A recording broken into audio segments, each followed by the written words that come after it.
प्यारे बच्चों, मन के सच्चों अस्सलाम वालेकुम। आपको मेरे YouTube channel math with Shahid पर खुश आमदीद। तो जो अब जब भी आपने जो है वीडियो देखनी है, लेक्चर अटेंड करना है, तो अपने मोबाइल को जो है ना स्क्रीन को आपने हॉरिजॉन्टली कर लेना, इस तरह से घुमा लेना है ताकि आपको तमाम जो सवालात हैं वो सही से नजर आए। तो आज हमने शुरू करनी है अक्सर 1.4, क्योंकि हमने क्लास 9 साइंस का जो है मैथ शुरू किया हुआ है, तो 1.3 तक मुकम्मल हो गया था। आज हम स्टार्ट करने जा रहे हैं 1.4। तो हमारे चैनल को सब्सक्राइब लाजमी कर लीजिएगा। तो आज क्लास 9 साइंस है, unit number 1 matrices and determiners, column और कॉलम का मकता, मशक नंबर 1.4 है। इसका क्वेश्चन नंबर 1 और 2 आज हम डिस्कस करेंगे इंशाल्लाह। तो जो है अक्सर 1.4 शुरू करने से पहले मेरे प्यारे बच्चों, आपने पहले ये देख लेना है कि मल्टीप्लिकेशन ऑफ मैट्रिसेस क्या होती है, यानी कि दो कॉलमों को ज़रूर कब किया जा सकता है। आपको कैसे पता चलेगा कि दो जो मैट्रिसेस हैं वो मल्टीप्लाई हो सकते हैं। तो हम देखेंगे डेफिनेशन में लिख दिया आपको, दो कॉलमों की जरूरत या multiplication of matrices, two matrices A and B are conformable for multiplication if the number of columns of first matrix is equal to the number of rows of second matrix। अगर दो कॉलम दिए गए हों, दोनों कॉलमों में column A के जो number of columns है, कॉलमों की तादाद दूसरे मैट्रिक्स की रोज की तादाद के बराबर होगी तो मल्टीप्लाई हो सकते हैं। दोनों भी देख लें, अगर ए और बी दो कॉलम हो तो ए क्रॉस बी मुमकिन है जब कॉलम ए के कॉलमों की तादाद कॉलम बी में घटाओं की तादाद के बराबर हो तो ये मल्टीप्लाई हो सकते हैं। इसकी मैं आपको सादा से एक मिसाल देता हूँ, फिर आपको इजीली समझ आ जाएगी इंशाल्लाह। एग्जाम्पल गिवन है आपके पास है, ये देखें, और जब भी आपने जो डेफिनेशन लिखनी है तो आपने उसकी एग्जाम्पल लाजमी देनी है पेपर में। तो बस कॉलम ए है, ये देखिए मैट्रिक्स ए है, मैं लिखता हूँ इसको 3 2 1 6 7 8। ये कॉलम ए है, ये कॉलम बी है। उसमें क्या है, उसमें 3 2 1, तो ये लिखो। अब ये कॉलम ए, ये कॉलम बी, अब हमने देखना क्या ये मल्टीप्लाई हो सकते हैं। तो आपने क्या करना है, पहले आपने मैट्रिक्स ए का डिटरमिनेंट ऑर्डर निकालना है, फिर मैट्रिक्स बी का भी ऑर्डर निकालना है। तो अब यहाँ लिखेंगे ऑर्डर ऑफ मैट्रिक्स ए, तो हम इसको इस तरह से कर लेते हैं m बाय n, इसका फॉर्मूला आता है। अब मैट्रिक्स बी का भी ऑर्डर निकालना है, ये भी है m बाय n, ठीक है। अब देखें आपने m तक तो रोज, इसमें कितनी रोज है बच्चों, इसमें 2 रोज, तो आएगा 2 मल्टीप्लाई बाय, इसमें कितनी रोज है 1 2 सॉरी कॉलम्स, इसमें 3 कॉलम्स है तो 2 बाय 3 हो जाएगा।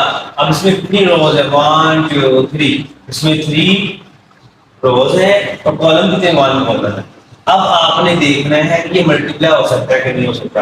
अब मैं आपको बताया था पहले मैट्रिक्स में कॉलमों की तादाद दूसरे मैट्रिक्स में रोज की तादाद के बराबर हो। ये देखें, अब यहाँ पे 3 3 आ गया ना, ये दोनों बराबर है 3 3, यानी कि कॉलम है ये रोज है, पहले में कॉलम दूसरे में रोज बराबर है, इसका मतलब ये मल्टीप्लाई हो सकते हैं। और मल्टीप्लाई करने के बाद जो नया कॉलम आएगा ए बी, उसका ऑर्डर क्या होगा, ऑर्डर ऑफ ए बी, यानी कि मल्टीप्लाई करने के बाद जो आंसर आएगा उसका ऑर्डर होगा ये वाला 2 बाय 1, यानी कि उसमें 2 रोज होगी 1 कॉलम होगा।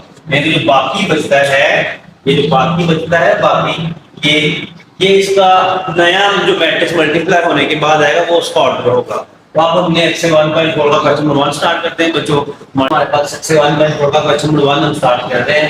क्वेश्चन नंबर 1 है which of the following product of matrices conformable for multiplication, क्या दर्ज मुमकिन है या नहीं। तो आपने बताना है कौन से मल्टीप्लाई हो सकते हैं और कौन से मल्टीप्लाई नहीं हो सकते।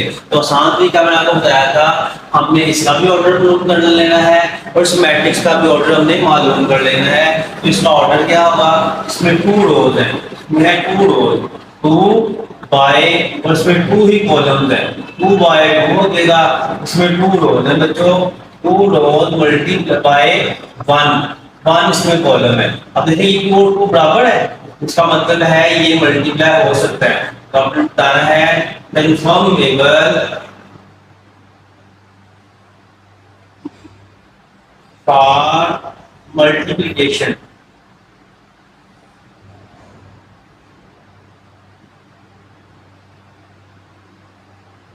ये जल्दी हासिल मुमकिन है।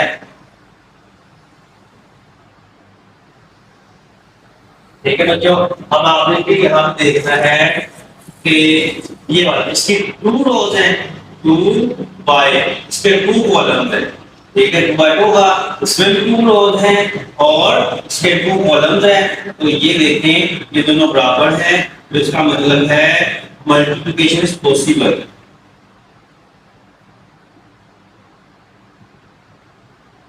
मल्टीप्लिकेशन इज पॉसिबल बच्चों,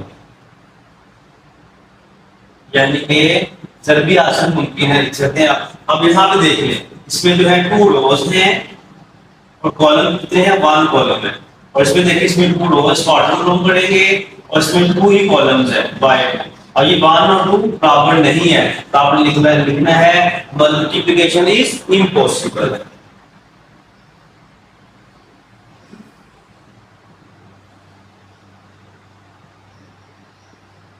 इम्पॉसिबल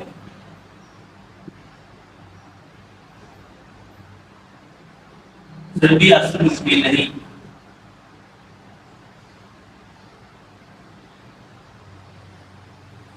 ठीक है जी, जल्दी आसान का क्योंकि यहाँ पे 1 है, यहाँ पे 2 है, इसमें कॉलम दामोदर बराबर नहीं है, इसलिए मल्टीप्लाई नहीं हो सकता।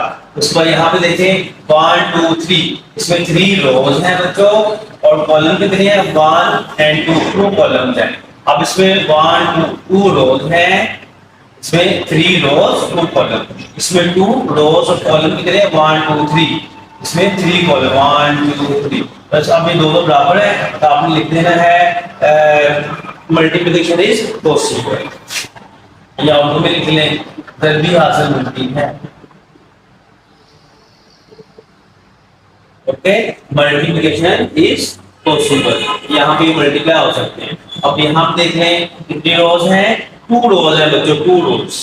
ठीक है, एंड कॉलम कितने हैं, 1 2 3, 3 कॉलम है, यहाँ पे 1 2 3, 3 कॉलम रोज हैं और 2 कॉलम्स हैं।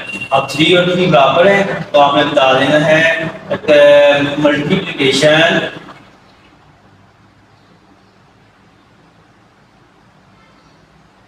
Is possible. तो ये मल्टीप्लाई हो सकते हैं। अब हम करते हैं अपना क्वेश्चन नंबर 2। उम्मीद है मुझे आपको ये समझ आ चुकी होगी। तो हमने अब क्वेश्चन नंबर 2 है, ये कहता है a बराबर 3 0 -1 टू b की वैल्यू या फाइंड। आपने एक b एंड मतलब b है मालूम करना, एक पॉसिबल अगर मुमकिन है तो मालूम करना है। यानी कि आप देखें a और b के में कोई साइन नहीं है, इसका मतलब ये क्या हो रहा है, मल्टीप्लाई हो रहा है। इसने आप देख रहे हैं मल्टीप्लाई करना है, अगर ये मल्टीप्लाई हो सकता है तो करना है, नहीं तो नहीं करना। अब सबसे पहले मैंने a के b की वैल्यू थी, हमने a भी मालूम करना है। हम आपको पता है जब आपने मल्टीप्लाई करना होता है तो आपने दोनों मैट्रिक्स का पहले ऑर्डर मालूम करना है। इसमें 2 रोज हैं और कॉलम कितने हैं, 2। अब इसमें 2 रोज हैं और कॉलम कितने हैं, 1। अब ये 2 और 2 बराबर है, ये 2 और 2 बराबर, इसका मतलब ये मल्टीप्लाई हो सकता है। हम इसको मल्टीप्लाई कर लें, मल्टीप्लाई करने का जगह a b is equal to, पहले a की वैल्यू लिखेंगे 3 0 -1 एंड 2, मल्टीप्लाई का साइन, फिर b की वैल्यू 6 एंड 5 लेंगे। a b is equal to, multiply करने का तरीका क्या है, आएगा पहली रो पहला कॉलम, तो इसमें एक ही कॉलम है, हम लिखेंगे 3 मल्टीप्लाई बाय 6, और जब मल्टीप्लाई करते हैं तो मेरा साइन होगा प्लस का, यहाँ पे जाएगा 0 मल्टीप्लाई बाय 5। देखिए बाकी सुन ले, पहली रो पहला column, first row first column, 3 multiply by 6 plus का साइन 0 मल्टीप्लाई बाय 5। अब अगर तो एक दूसरा कॉलम भी होता तो मैं जगह छोड़ के आगे लिखते, लेकिन दूसरा कॉलम नहीं है तो फिर हम करेंगे इसको इस तरह से दूसरी रो पहला कॉलम दोबारा लिखना है आपने। अब आपका क्या -1 मल्टीप्लाई बाय 6 और दरमियान में साइन है प्लस का 2 मल्टीप्लाई बाय 5 हो इज इक्वल टू, इसको आपने सॉल्व कर लेना है। 6 3 18 प्लस का साइन 5 0 0 6 1 -6 हो जाएगा प्लस 5 10 हो जाएगा। अब आपने लिखना है A B is equal to, इसको प्लस कर ले 18 प्लस माइनस माइनस 10 में 6 निकाल दे बचेगा 4 साइन कोई रकम वाला आएगा प्लस माइनस माइनस 10 में 6 निकाल दे बाकी आंसर आ गया 4 बच्चों। ये आपके पास ए बी की वैल्यू आ गई। अब हम इसकी तरफ आते हैं तो यहाँ पे देखें आपके पास m बाय n इसका ऑर्डर निकाल कर ले m बाय n। अब देखिए यहाँ पे था ए बी और इधर है बी ए, ठीक है ना। तो आप पहले बी के रकम लिखेंगे, यहाँ पे ए बी था तो पहले ए की वैल्यू लिखी। अब m रोज कितनी इसमें 2 और कॉलम कितने हैं 1, उसमें कितनी रोज हैं 2 और कॉलम कितने हैं, कॉलम भी 2 ही है, 2 रोज है और 2 कॉलम है। अब देखिए क्या ये दोनों बराबर है 1/2, ये बराबर नहीं है। इसका मतलब है आप लिखेंगे B A is not possible, B A का जल्दी हासिल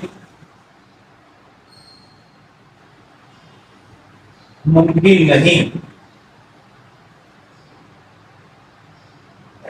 ठीक हो गया। अब आपको ये उम्मीद है कि समझ आ गई होगी।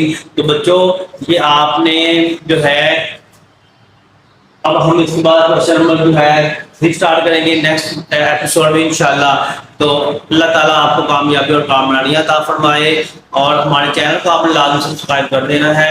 अल्लाह हाफिज।